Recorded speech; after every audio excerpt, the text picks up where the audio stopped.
राधे राधे। जय श्री कृष्णा।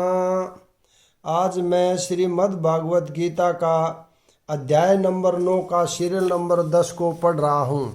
इसके अंदर श्री कृष्ण ने अर्जुन को बतलाया है कि जो मेरी शरण में आते हैं, जो मेरी शरण ग्रहण करते हैं, मैं उनके अंदर कोई भी किसी भी जाति के अंदर भेदभाव नहीं करता। वे परम धाम को प्राप्त होते हैं। हे पार्थ, जो लोग मेरी शरण ग्रहण करते हैं वे भले ही निम्न जन्मा स्त्री, वैश्य, व्यापारी तथा शूद्र क्यों न हो, वे परम धाम को प्राप्त करते हैं। यहाँ पर भगवान ने स्पष्ट कहा है कि भक्ति में उच्च तथा निम्न जाति का कोई भेदभाव नहीं होता। भौतिक जीवन में ऐसा विभाजन होता है, किंतु भगवान की दिव्य भक्ति में लगे व्यक्ति पर यह लागू नहीं होता। सभी परम धाम के अधिकारी हैं।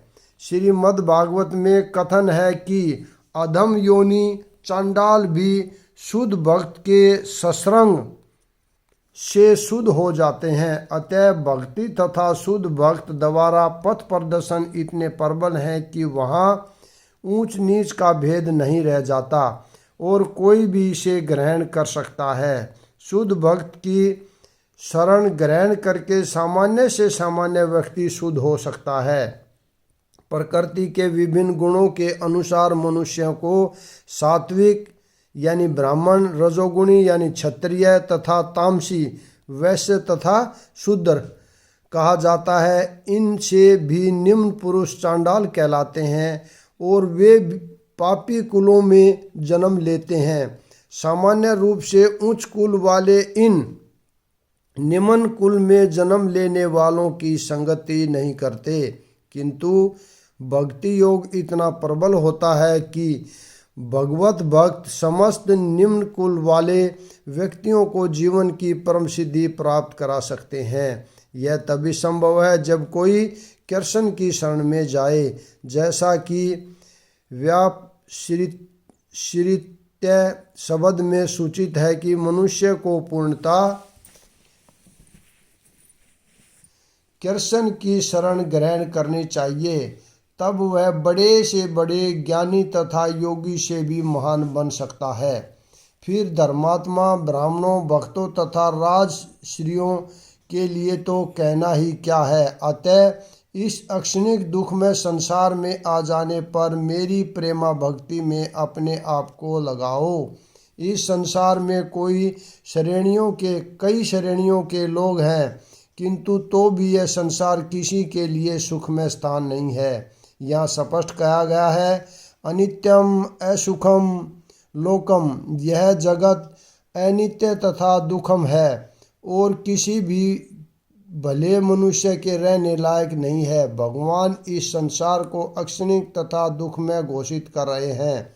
कुछ दार्शनिक विशेष रूप से मायावादी कहते हैं कि यह संसार मिथ्या है, किंतु भगवत गीता से हम यह जान सकते हैं कि यह संसार मिथ्या नहीं है, यह अनित्य है। अनित्य तथा मिथ्या में अंतर है। यह संसार अनित्य है, किंतु एक दूसरा भी संसार है जो नित्य है।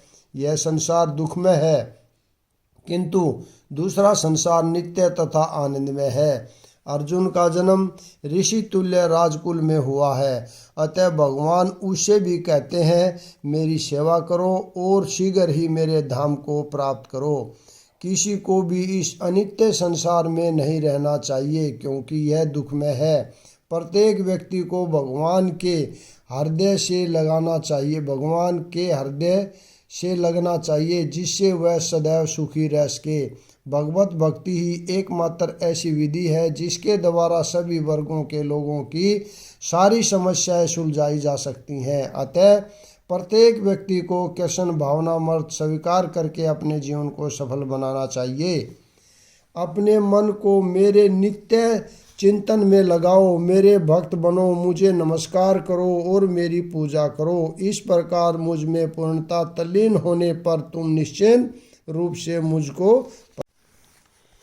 इस श्लोक में स्पष्ट इंगित है कि इस कलमशग्रस्त भौतिक जगत से छुटकारा पाने का एकमात्र साधन कृष्ण भावनामृत है। कभी कभी कपटी भाष्यकार इस स्पष्ट कथन का तोड़ मरोड़ कर अर्थ करते हैं कि सारी भक्ति भगवान कृष्ण को समर्पित की जानी चाहिए।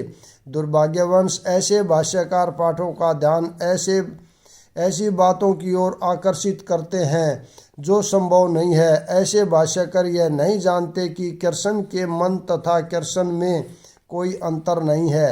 कृष्ण कोई सामान्य मनुष्य नहीं है, वे परमेश्वर है। उनका शरीर, उनका मन तथा सम वे एक है और परम है, जैसा कि कुरुम पुराण में कहा गया है और भक्ति सिद्धांत सरस्वती गोस्वामी ने चैतन्य चरितामृत के अनुभाष्य में उद्धत किया है।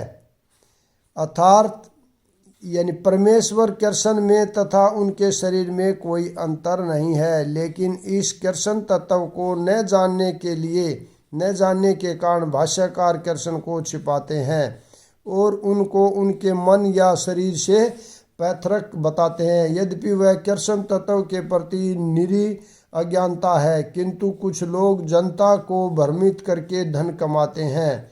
कुछ लोग आसुरी होते हैं, वे भी कृष्ण का चिंतन करते हैं, किंतु ईर्ष्यावश जिस तरह की कृष्ण का मामा राजा कंस करता था, वह भी कृष्ण का निरंतर चिंतन करता रहता था, किंतु वह उन्हें अपने शत्रु रूप में सोचता था। वह सदैव चिंताग्रस्त रहता था और सोचता रहता था कि न जाने कब कृष्ण उसका वध कर दे। इस प्रकार के चिंतन से हमें कोई लाभ होने वाला नहीं है। मनुष्य को चाहिए कि भक्ति में प्रेम में उनका चिंतन करे, यही भक्ति है। उसे चाहिए कि वह निरंतर कृष्ण तत्व का अनुशीलन करे। तो वह उपयुक्त अनुशीलन क्या है? यह प्रामाणिक गुरु से सीखना है। कृष्ण भगवान है और हम कई बार कह चुके हैं कि उनका शरीर भौतिक नहीं है, अपितु सच्चिदानंद स्वरूप है। इस प्रकार की चर्चा से मनुष्य को भक्त बनने में सहायता मिलेगी, अन्यथा अप्रामाणिक साधन से कृष्ण का ज्ञान प्राप्त करना व्यर्थ होगा। अतः मनुष्य को कृष्ण के आदि रूप में मन को शिथिल करना चाहिए। उसे अपने मन में यह दृढ़ विश्वास करके पूजा करने में प्रवृत्त होना चाहिए कि कृष्ण ही परम है। कृष्ण ही की पूजा के लिए भारत में हजारों मंदिर है। यहाँ पर भक्ति का अभ्यास किया जाता है। जब ऐसा अभ्यास हो रहा हो तो मनुष्य को चाहिए कि कृष्ण को नमस्कार करें। उसे अर्चा विग्रह के समक्ष नतमस्तक होकर मनसा वाचा कर्मणा हर प्रकार से प्रवृत्त होना चाहिए। इससे वह कृष्ण भाव में पूर्णता तल्लीन हो सकेगा। इससे वह कृष्ण लोक को जा सकेगा। उसे चाहिए कि कपटी भाष्यकारों के बहकावे में न आए। उसे श्रवण कीर्तन आदि नवदा भक्ति में प्रवृत्त होना चाहिए। शुद्ध भक्ति मानव समाज की चरम उपलब्धि है। भगवत गीता के 7वें तथा 8वें अध्याय में भगवान की ऐसी शुद्ध भक्ति की व्याख्या की गई है जो कल्पना योग तथा काम कर्म से मुक्त है। जो पूर्णता शुद्ध नहीं हो पाते हैं वे भगवान के विभिन्न स्वरूपों द्वारा यथा निर्विशेषवादी ब्रह्मा ज्योति तथा अंतर्यामी परमात्मा द्वारा आकर्षक होते हैं, किंतु शुद्ध भक्त तो परमेश्वर की साक्षात सेवा करता है। कृष्ण संबंधी एक उत्तम पद में कहा गया है कि जो व्यक्ति देवताओं की पूजा में रत है वे सर्वाधिक अज्ञानी है। उन्हें कभी भी कृष्ण का चरम वरदान प्राप्त नहीं हो सकता। हो सकता है कि प्रारंभ में कोई भक्त अपने स्तर से नीचे गिर जाए तो भी उसे अन्य सारे दार्शनिकों तथा योगियों से श्रेष्ठ मानना चाहिए। जो व्यक्ति निरंतर कृष्ण भक्ति में लगा रहता है उसे पूर्ण साधु पुरुष समझना चाहिए। क्रमशः उसके आकस्मिक भक्ति विहीन कार्य कम होते जाएंगे और उसे शीघ्र ही पूर्ण सिद्धि प्राप्त होगी। वास्तव में शुद्ध भक्त के पतन का कभी कोई अवसर नहीं आता, क्योंकि भगवान स्वयं ही अपने शुद्ध भक्तों की रक्षा करते हैं। अतः बुद्धिमान मनुष्य को चाहिए कि वह सीधे कृष्ण भावनामर्थ पथ को ग्रहण करे और संसार में सुखपूर्वक जीवन बिताए।